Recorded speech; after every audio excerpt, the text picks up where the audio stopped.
Alright guys, it's me again, your lifestyle vlogs. Hi guys, it's been a while since my last vlog. The last one I uploaded was way back in July 2024 when I ran my first half marathon. That was such a big milestone for me. Life got busy and honestly, adulting took over. But this comeback is long overdue. On my birthday, I went on a solo trip to Buluan Island and it reminded me how much I love doing this. So yeah, I'm finally back and I am excited to share more with you guys. I'm back again no, sa pag-motor. I mean like, palagi naman ako nag-motor sa work. But this time, I'm back sa moto vlogging. I'm not really focused sa moto vlogging. No? Random lang ano tayo. And ngayon, papunta tayo na Buluan Island sa Zamboanga, Sibugay. As you can see, I'm bringing a lot of things with me. Palagi kong kasama sa biyahe yung motor ko. So as you can see, check engine na yan. Pero ginagamit ko pa rin. So on and off yung check engine. Minsan mawawala, minsan babalik. Galing ako sa aming bahay. So maybe that's around siguro 90 to 100 kilometers. Yung 90 to 100 kilometers ata from Bakungan, Zamboanga del Norte to Buluan Island. Hindi ko talaga alam, wala ko idea kung ilang oras papunta sa island. Itong pagpunta ko doon, ngayon, feeling lang na gusto kong pumunta, go. Pero hindi talaga plinano ngayon. Pero gusto ko talaga mapuntahan yung Buluan Island. And timing na bukas, birthday ko. So, I was thinking, when would be the best time to visit the island? Tiniming ko na lang na birthday ko bukas. Talaga dahil mag-13 ako bukas, no? Traveling solo is not really new to me kasi sinanay ko na yung sarili ko, no? Sanay na ako mag-travel mag-isa. Happiness is really within you. Kasi I was struggling before, during my early 20s life. I was really struggling to find happiness and the anxiety was there about the future. And that's why when you're anxious about your future, nagiging pressure ka na dapat ganito. So hirap pag anxious ka, no? Hirap i-deal pag anxious ka. Lalo na siguro pag depressed ka. You're anxious and depressed at the same time. So it's a hard moment sa buhay na i-handle. And for me, what I realize is dapat happy ka sa sarili mo. You have to be happy on your own. Kasi when you're happy on your own, you will be able to share that happiness sa mga tao, sa paligid mo. Not all the time magiging happy ka, but when you know you are happy, kahit na maging happy ka kasi pag present ka sa, you're living the present moment of your life while not neglecting the future. Your past, yours para sa future mo. My regrets ba? I think wala. Siguro nung hindi pa ako totally, I mean not totally healed. I'm still healing. I'm doing this because it's part of my healing journeys. It's part of the process na natawag natin process. Dahil may matutunan ka sa mga mistakes mo in life and you just have to accept and acknowledge the past, yung mga nakaraang nangyari sa buhay. Dahil if you're just trying to dig deep sa nangyari, may lessons and that lessons meaningful and you will be able to use that lessons para sa the future kung saan ka man mapunta sa buhay. Because in life, kasi pag mistakes yon, hindi mo na realize na mistakes yon, hindi mo na take up yung lessons ng mistakes, I think it will keep on happening dahil wala, parang nire-reject mo lang, hindi mo in-acknowledge. So yan yung magiging siya, cycle. Kasi hindi mo na acknowledge and then you're not really doing something para ma-improve, para hindi na maulit yung mistake. Yes, mistakes are mistakes. What you have control over is yung reactions mo. One of the many things in life, the many ways in life na how do you cope anxiety, your stress, your depression, and so on and so forth. So depende pa rin yun. So for me, I travel alone and then I do siguro meditate. Siguro meditation is really listening to yourself, just be silent so that you will be able to understand yourself and then the people around you. People will do sport. Then there are people also, I'm not really judging, nagiging hindi nahihirapan sila. They're throwing alcohols. It's not really helping in the long run. It's helping in the moment. But in the long run, wala. Basta just do things that find the real joy sa mga ginagawa. And we're finally here sa Ipil, Zamboanga, Cebu, guys. So, ito yung sentro, capital ng Zamboanga, Cebu, guys. Sa Ipil. So, obelisk. Inaayos pa yung obelisk. No? That's the symbol na na-separate na yung Zamboanga, Cebu, guys. Zamboanga del Sur. Year 2001 ata. Let's do a drive-thru. Daming dala. Sanang uulan kasi baka mabasa tayo nito. So may sign down na Tubuluan Island. Okay, dito. I think dito. Dito siguro. Ay, ito ba? Ay, no. Siguro. Buluan Island, dire? Are? Straight lang? Sige, thank you. Sige, thank you.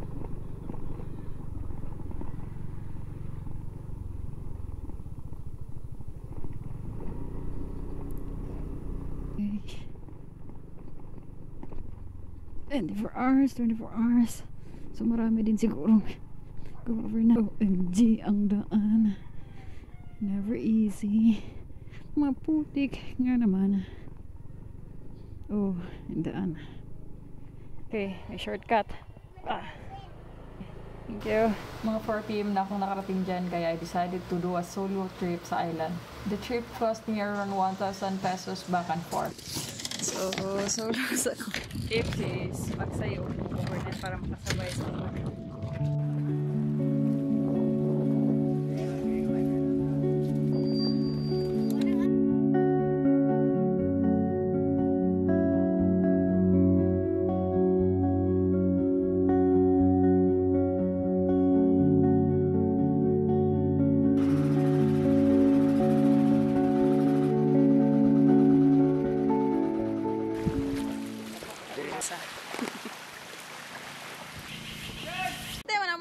Siyas manok mama.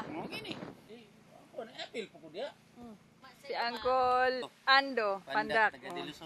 Small world ra kayo. Siya si Uncle Ando Pandak, and unexpectedly na-meet ko siya dito. Siya yung caretaker dito. Siya yung pinag-handle ng may-ari dito since 2012 pa siya dito, and kilala niya yung papa ko kung saan ako nakatira dahil nga doon siya galing, and matagal din siya nakatira doon, kaya lang nag-settle down siya dito sa island na, and I have a reason to be safe here kasi nga kilala niya ako and kilala niya yung papa ko kung saan ako nakatira. So ayun, safe ako sa island kahit na ako lang mag-isa. So I'll spend the night here feeling safe.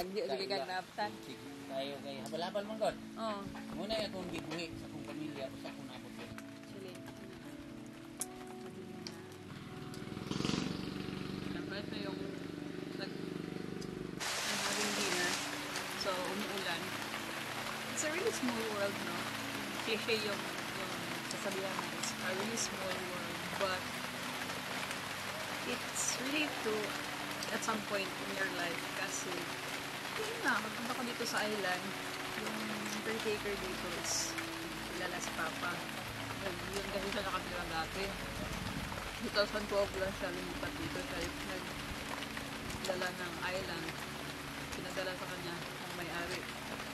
So, as kilala talaga ng yung Papa ko.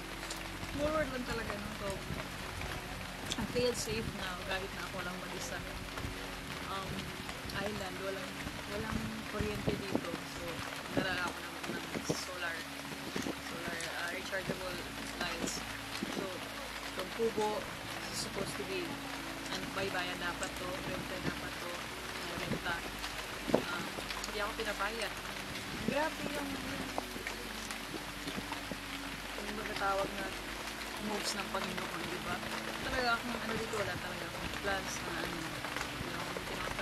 so kaya nga nakasolo ako sa bangka kanina kasi nga hindi ko nabutan yung ibang kasama na nag-overnight dito kasi sana naki-fix na ako para 100 na yung bayad ko. So I ended up paying the amount of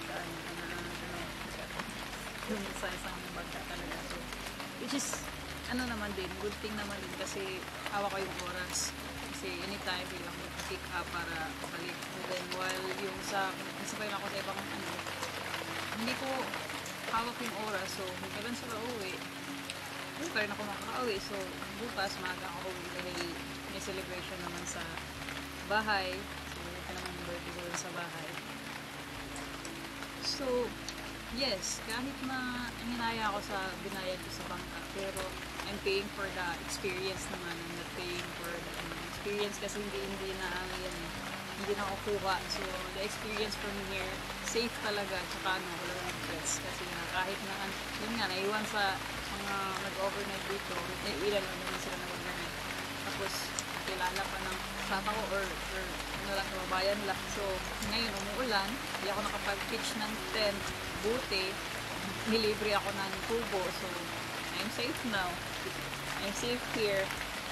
Yun ang sinasabi ko, you'll always be safe kahit saan ka mapunta dahil God moves in mysterious ways. Diba? Just believe and pray and trust that you'll always end up okay. Kahit na in between may mga rough road na daanan. Natapusin ko lang muna yung dinner ko na I continue my vlog because I'm turning 30 years old tomorrow and I'll wake up in the morning grateful, always grateful, happy dapat. Giging thankful sa lahat. In my 30s, I need to be always thankful and grateful. Dapat yun yung mantra ko. Always be grateful. Kahit anong nangyari. Because it's part of life. Everything's part of life. Part of the process.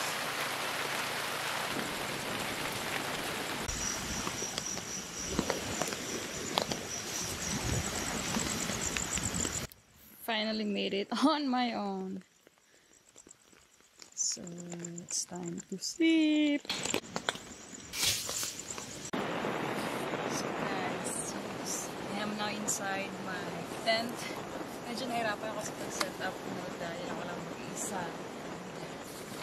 Parang unusual yun sa mga tao no, na isa ka lang, parang they don't feel like we are not supposed to be alone. We're supposed to be with the people we love, which is tama naman. Dapat siguro kung mag-isa ka, para sa akin, okay lang kasi maybe that person is trying to master being on his own, discover more about herself or himself, then I guess it should supposed to be okay kahit na ikaw lang, as long as you make yourself safe kahit na mag-isa ka.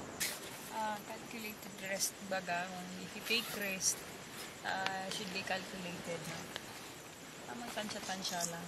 And then enough research, and then go for it. Kasi before I went here, nag-aalangan talaga akong pumunta kasi nga, I was afraid na, kaya ko ba? Ako lang mag-isa sa island. Tapos, bakit hindi ko kakayanin? Sanay naman ako na mag-isa. Sinanay ko yung sarili kong mag-isa. Umuulan. And good night. See you tomorrow. So, good morning guys. Ito yung view ngayon. Good morning! So, daghang mga basura. Mga gagmayra. Wala na siyang gilimpitan. Tinghabagat mag-udron ng daghan basura. So, dito sa itong side. Let's see. So, nindot ang lugar. Pero, wala maintenance ang kulang. Ang tiglimpyo. Nindot ang lugar. Actually. Sun is shining bright. Pack your bags, let's go. Feel the summer light. Chasing dreams in the waves are calling now. Stand beneath our feet. Find the way somehow. Heartbeats in the heat. Oh, we're flying high underneath the sky. Summer night. Enjoy Ito lang talaga ang moment mag-isa dyan guys dahil wala medyong tao and napaka-peaceful, napaka-relaxing ng lugar. Napakalawak ng white sand beach. So dahil rainy season, marami talagang basura sa shores dahil nga mga kahoy, basura na dala ng baha. So kailangan siyang linisan araw-araw para maging malinis yung shores. But aside from that, marirelax ka talaga dahil napaka-peaceful, napaka-relaxing ng lugar. Wala medyo tao pag visit ko dito dahil nga rainy season siya, so wala medyo tao. Okay, it's time to go home. Wow, tapok. Oh, ito yung daan. Diba?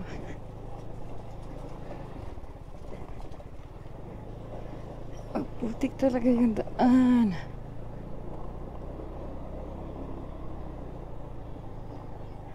So mga four wheels, hindi talaga siya makapasok. Motor pwede, so kailangan mong maglakad or park mo yung units dito or may sasakyan dito, tapos maglakad ka na lang, papasokin nga lang yung putik pag maulan. So I left the island siguro mga 7 AM kasi nga may celebration, a small celebration sa bahay and I need to help my family for the preparation. With each step we